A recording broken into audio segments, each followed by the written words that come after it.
Ce mercredi 26 juillet, le média français Combini a partagé le témoignage bouleversant de Eddy.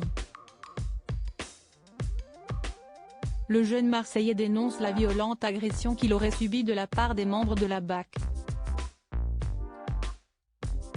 Un témoignage qui a profondément choqué les internautes, notamment l'humoriste Nicole Ferroni qui a adressé un message au président de la République et son ministre de l'Intérieur.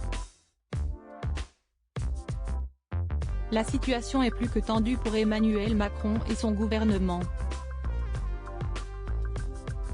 Un peu plus d'un an après sa réélection à la tête du pays, le président de la République doit faire face à de nombreuses affaires qui font réagir les Français.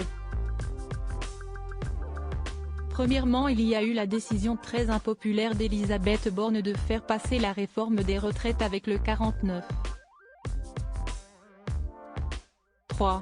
Par la suite, s'y est le démantèlement du collectif Soulèvement de la Terre par Gérald Darmanin qui a provoqué la colère des Français, et même fait réagir plusieurs artistes comme l'acteur belge Bouli Lanners. Le 24 juin dernier, c'est l'affaire Naël qui a mis l'exécutif dans une situation particulièrement délicate. L'assassinat du jeune homme par un membre des forces de l'ordre a relancé le débat sur les violences policières, et créé de nombreuses tensions au sein de la population française. Un débat sur les violences policières qui n'est pas près de s'arrêter après la publication par Combini du témoignage d'Eddy, un jeune homme qui a perdu un bout de son crâne après avoir été agressé par des agents de la BAC. Un témoignage bouleversant qui a provoqué de nombreuses réactions, comme celle de l'humoriste Nicole Ferroni. Une affaire plus que choquante, la vidéo dure un peu moins de 5 minutes, et pourtant elle reste en tête durant de nombreuses heures.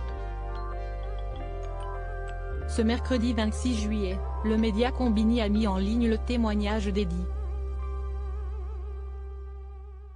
Le jeune homme apparaît avec une partie du crâne enfoncée.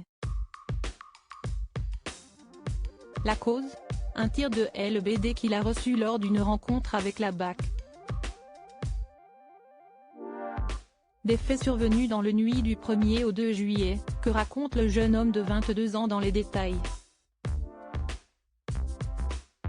Un témoignage particulièrement glaçant, qui provoque une forte vague d'émotions chez les internautes. Un élément qui fait beaucoup réagir est surtout l'absence de réaction du président de la République ou du ministre de l'Intérieur qui n'ont pas contacté le jeune Marseillais. Sur Twitter, l'humoriste Nicole Ferroni a partagé la vidéo de Combini et a interpellé Emmanuel Macron et Gérald Darmanin en écrivant « Écoutez-le ». Particulièrement si vous vous appelez Emmanuel Macron ou Gérald Darmanin. Une réaction à laquelle les deux hommes n'ont pas réagi, gardant pour le moment, le silence sur cette affaire.